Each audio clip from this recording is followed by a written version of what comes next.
플루타르크 영웅전. 폼페이오스. 파르살리아의 들판이 병사들과 로마 군마들과 무기로 가득 차고 양군 사이에 싸우라는 신호가 내려지자 카에사르의 진영에서 맨 먼저 뛰어나온 것은 카이우스 크라시아누스라는 소대장으로 120명의 병사를 지휘하고 있었는데, 그는 방금 카이사르에게 큰 약속을 한 참이었다. 카이사르는 진영을 나서자 제일 먼저 그가 눈에 띄어 인사말을 건네고 오늘의 전투를 어떻게 생각하느냐고 그의 감상을 물었다. 그는 오른손을 앞으로 내밀고 이렇게 씩씩하게 대답하였다. 장군께서는 굉장한 승리를 얻으실 것입니다. 저는 오늘 살든지 죽든지 장군의 칭찬을 받을 각오입니다. 그는 이 말을 잊지 않고 돌진하여 많은 부하들을 거느리고 적군의 한가운데로 뛰어들었다. 대번에 칼과 칼이 부딪히는 백병전이 벌어지고 많은 병사들이 쓰러졌다. 그는 계속 앞으로 돌진하며 제1선의 적병을 물찔렀다. 그중 적의 병사 하나가 물러서지 않고 버티다가 그 칼을 크라시아누스의 입속으로 찌르자 칼끝이 그의 목구멍을 뚫고 목 뒤에까지 나왔다. 크라시아누스가 쓰러지자 이쪽의 전투는 그의 호언대로 되지 못하고 백중지세가 계속됐다. 폼페이오스는 우익군의 공세를 서두르지 않은 채 다른 방면의 전투를 관망하고 기병의 활약을 기다리며 시간을 지체하였다. 이윽고 기병대가 그 일부를 내보내어 카이사르를 포위하고는 최전선의 소수를 기병대로 하여금 적의 보병 집단을 습격하게 했다. 카이사르가 신호를 내리자 그의 기병은 물러나고 그 대신 적의 포위 작전에 대비하여 숨겨뒀던 보병대대의 병력 약 3,000명이 용감하게 달려나와 카이사르에게 지시받았던 대로 적의 기병의 말 앞에 바싹 덤벼들어 창을 쳐들어 적의 얼굴을 찔렀다. 적병은 모두가 전투 경험이 없는 자들이었으므로 이러한 전투 방법이라고는 예상도 못했고 거기에 대한 지식도 없었으며 창으로 얼굴을 밑에서 찌르는 바람에 그만 기가 질려 손으로 얼굴을 가리고는 앞을 다투어 도망칠 뿐이었다. 도망치는 적의 기명을 그대로 내버려 두고서 카이사르의 병사들은 적의 보병에게로 덤벼들어 기병을 잃자 무방비 상태가 된 그들의 날개를 돌아 이를 포위했다. 그 보병들이 적군의 측면을 공격하고 동시에 제10군단이 정면을 공격하자 적은 상대방을 포위하려다가 오히려 상대에게 포위당한 꼴이 되고 만 것을 깨닫고는 발붙일 곳을 잃게 되어 산산이 패주했다. 이렇듯 보병대가 패주하고 또 먼지가 떠오르는 꼴을 보아 기병대마저 패했으리라는 것을 추측한 폼페이오스의 머릿속에 어떠한 생각들이 오고 갔는지는 말로 나타내기가 어렵다. 그는 사고력이 마비된 사람처럼 자기가 폼페이오스라는 것도 잊고서 말없이 뚜벅뚜벅 진영으로 되돌아갔는데 그 모습에는 한 영웅시의 일절을 상기시키는 무엇이 있었다. 그러나 하늘에 계신 유피테르 신께서는 이악스의 마음속에 공포를 불어넣어 주시니 그때 대단무쌍한 이악스도 넋을 잃고 거기 우뚝 서서 황소가죽 7장을 겹쳐서 만든 방패를 버리고서 와들와들 떨며 혼전이 벌어지는 쌈투를 노려보았다. 막사로 돌아온 그는 말없이 털썩 주저앉았다. 그러나 도망병을 쫓아 적의 병사들이 막사 안에까지 밀어닥치자 그는 이 진지까지도 하고 중얼거린 채 그 밖에는 한마디도 하지 않고서 일어나 폐잔병에게 어울리는 옷을 입고는 적의 병사들을 피해 그곳을 몰래 빠져나갔다. 또 그 밖의 전선에서도 패전을 계속하여 폼페이오스 측의 진영은 막사를 지키는 호위병들과 병사들의 주검으로 피바다를 잃었다. 그러나 카이사르를 따라 이 전투에 참가한 아시니우스 폴리오가 보고한 바에 의하면 전사자의 수는 6,000명에 지나지 않았다고 한다. 적진을 점령한 카이사르군의 눈앞에 전개된 것은 적군의 경거망동과 경솔함을 드러내놓은 광경뿐이었다. 막사는 모두 도금 양나무로 장식되어 있었고 그 중에는 꽃으로 장식한 침대와 술과 음식을 가득 차려놓은 식탁이 마련되어 있기도 했으며 포도주를 담은 그릇이 즐비해서 마치 싸움 준비보다는 잔치 준비라도 해놓은 것 같은 정경이었다. 이렇듯 폼페이우스의 병사들은 헛된 희망에 가슴이 부풀고 얄팍한 용기를 가슴에 품고서 싸움터로 나간 것이다. 폼페이우스는 진영을 떠나 얼마간 가다가 말에서 내린 후 말을 버렸다. 그를 따르는 병사들의 수는 소수에 지나지 않았으며 추격해오는 적의 그림자도 보이지 않는 가운데 일행은 조용히 전진을 계속했다. 그는 깊은 생각에 잠겼다. 34년이라는 세월에 걸쳐 싸움에 이기기만 하여 만인을 정복할 줄만 알았던 그는 노경에 들어선 이제와 비로소 패배와 도주의 맛을 알게 됐다.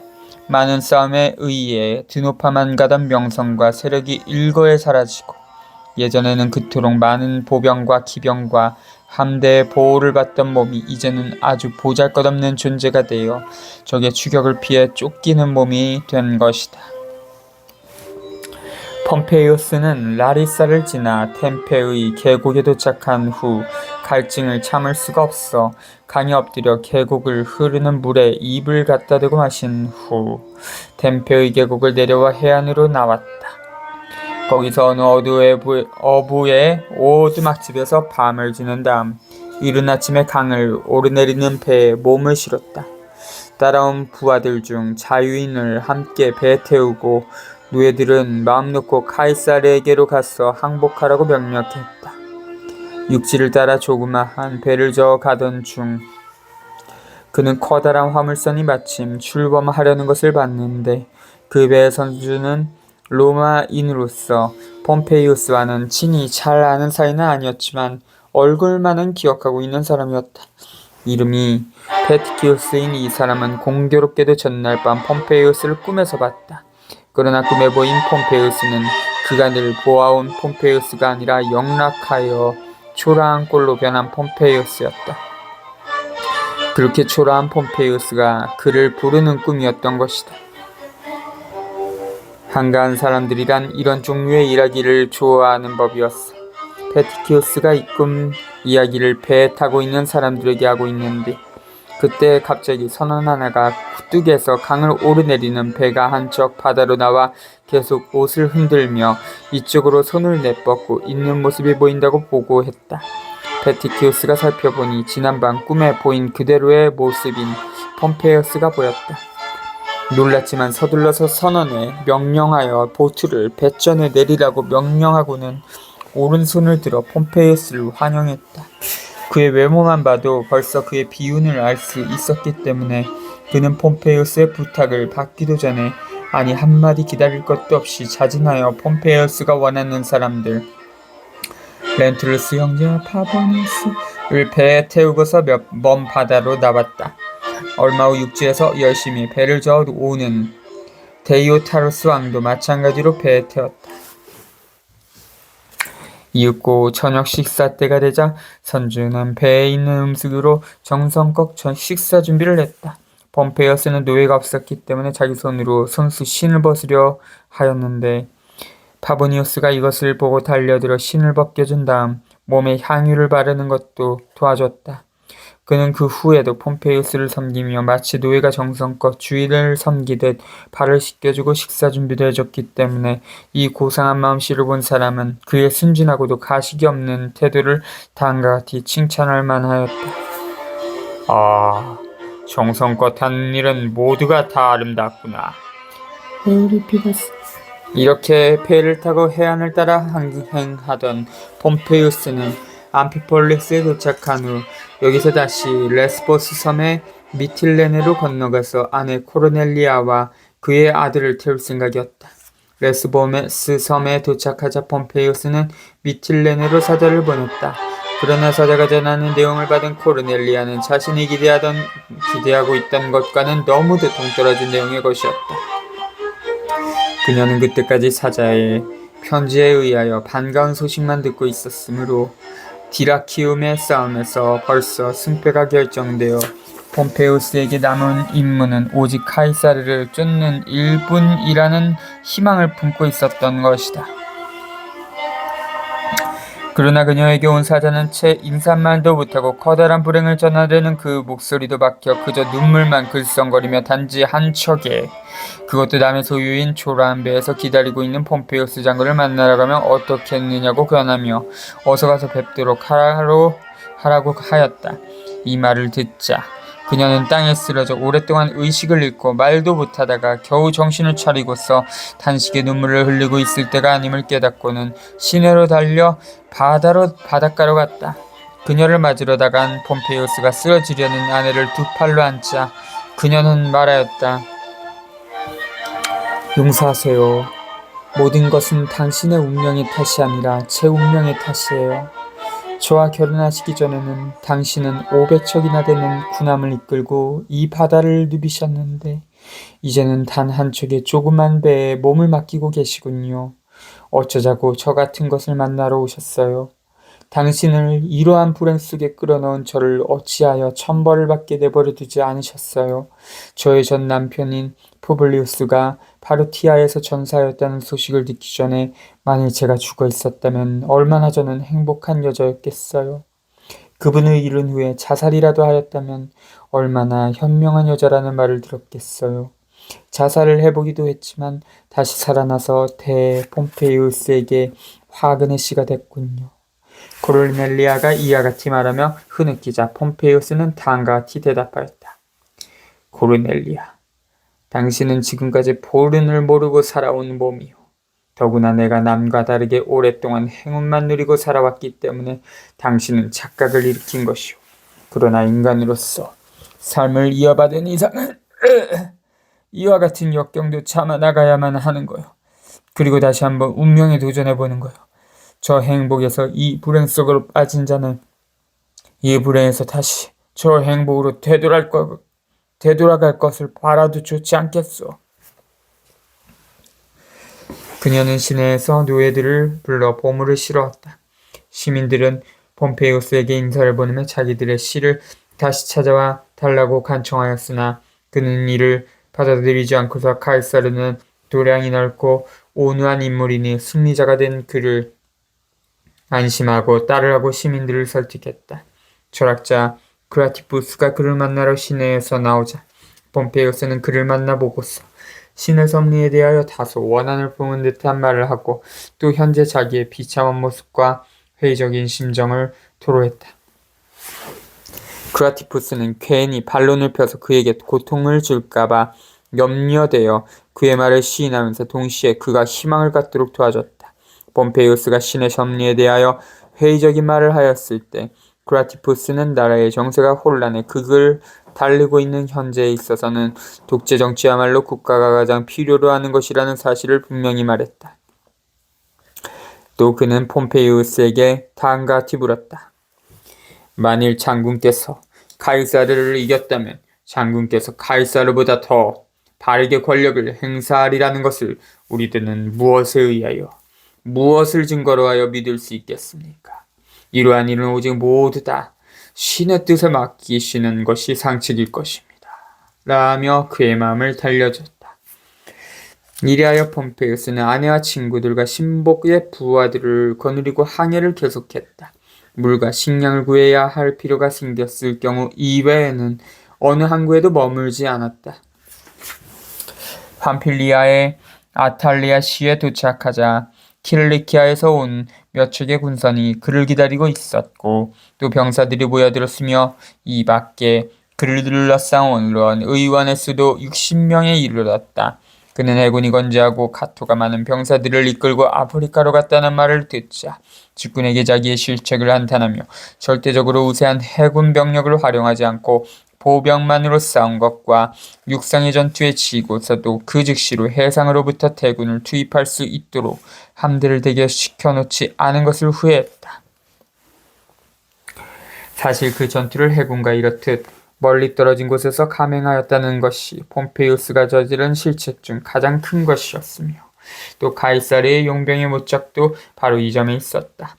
그러나 과거지사는 아무리 따져보았댔자 쓸데없는 일이며 현실에 입각하는 행동을 취할 수밖에 없는 일이었어. 그는 여러 도시에 사자들을 보내기도 하고 또 친히 여러 도시로 돌아다니며 군자금을 모금하고 함선에 태울 선원을 모집하기도 했다. 또 그는 적의 기동성을 두려워한 나머지 군비가 갖춰지기 전에 적이 공격해오는 것을 피하기 위하여 우선 당분간 숨어있을 피난처를 어디에다 구하면 좋을까를 궁리했다. 그들이 서로 의논하여 결론 지은 바로는 영지로서는 피신할 만한 장소가 하나도 없었다. 나라 밖의 왕국으로서는 현재 이미 빠진 그들을 받아들여 그들에게 또다시 활력소를 제공한 다음 대군을 덧붙여서 보내줄 국가로서 폼페이우스는 파르티아 왕국이야말로 가장 알맞은 국가라고 생각했다. 그 밖의 지방으로서는 어떤 사람은 아프리카, 어떤 사람은 유바 왕의 누미디아도 생각해봤다. 또 레스보스의 사람 테오파네스는 프톨레마이오스 왕의 이집트가 그곳에서 불과 사흘간의 항해거리밖에 되지 않고 프톨레마이오스 왕이 아직 어리기는 하지만 부왕 때부터 폼페이우스의 신세를 많이 지고 있는데 이 이집트를 버리고 불신의 종족이라는 평판이 자자한 파르티아인에게 몸을 맡기는 것은 어리석은 짓이라고 말하였다. 그보다는 차라리 로마인이며 인척관계에 있는 카이사르의 관용을 비는 편이 몇 배 낫다 하며 생전에 크라스스조차 용서하지 않은 파르티아의 왕 아르사케스를 임금으로 우러러보려는 것은 어떠한 신세에서 나온 소치인가를 따졌다. 또 명문 스피피오 집안에서 태어난 젊은 아내를 오만무도한 오랑캐 나라로 데리고 간다면 그녀를 노리는 무리들 사이로 들어가는 것이 되며 비록 실제로 능욕을 당하지 않는다 하더라도 언젠가는 능욕을 당하게 될 우려가 있다고 주장했다. 폼페이우스를 에우프라테스 방면으로 가게 한 것이 그 자신의 생각에서 나온 소치였다고 하더라도 그는 다만 이 마지막 말만으로도 에우프라테스로 가려던 폼페이우스의 생각을 돌리기에 충분하였다고 한다. 이집트로 가야 한다는 의견이 결국 우세했으므로 폼페이우스는 아내와 함께 셀레우키아 씨가 제공한 도치 3단으로 된 군선을 타고 키프도스를 떠나 무사히 바다를 건넜으나 프톨레마이오스 왕이 누이 클레오파트라와 싸우기 위하여 군을 이끌고 펠로시움 시에 가 있다는 말을 듣고서 이곳에다 배를 대고서 왕에게 사절을 보내어 자기의 도착을 알리고 협력을 요청하였다.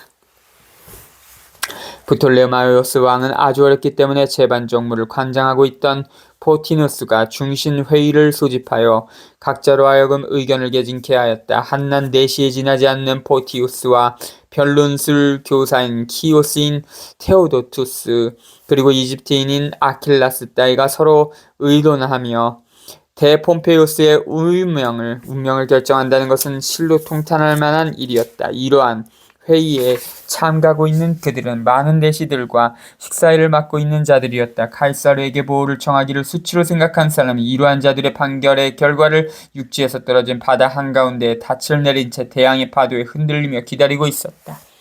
이집트 측에서는 의견이 완전히 분열되어 어떤 자는 폼페이우스를 추방해야 한다고 주장하는가 하면 또 어떤 자는 그를 받아들여야 한다고 주장하였다. 그러나 테오도토스는 언론의 박력과 말재주를 마음껏 부리면서 이 두 의견이 모두 다 안전척은 아니라며 그를 받아들이면 카리아사르를 적으로 하여 폼페이우스를 상전으로 모시는 결과가 될 것이고 그를 쫓아버린다면 폼페이우스로부터는 쫓아버렸다는 비난을 카이사르로부터는 쫓았다는 비난을 받게 될 것이므로 폼페이우스를 불러서 죽이는 것이 가장 좋을 것이라고 말했다.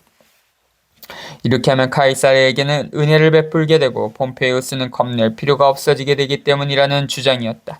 게다가 그는 웃음을 머금고 죽은 자는 말이 없을 뿐 아니라 후환이 없다고 덧붙였다고 한다.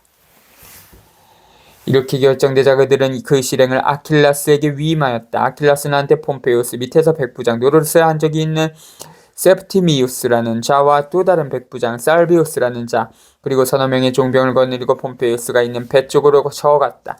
때마침 폼페이우스와 함께 항해를 하던 자들 중 신분이 높은 사람들이 모두 폼페이우스의 배로 올라와 일의 이 진행을 지켜보려고 하였다. 그러나 이집트 측에서 손님을 맞는 태도는 왕자에 어울리는 환영이 아니라 테오파네스가 기대했던 것과는 달리 겨우 몇 명이 조그마한 어선을 저으며 다가오는 것에 지나지 않았기 때문에 이것을 본 측근자들이 그 행동을 의심하여 배를 활의 사정거리 먼 바다로 내보내라고 폼페이우스에게 권하였다. 18.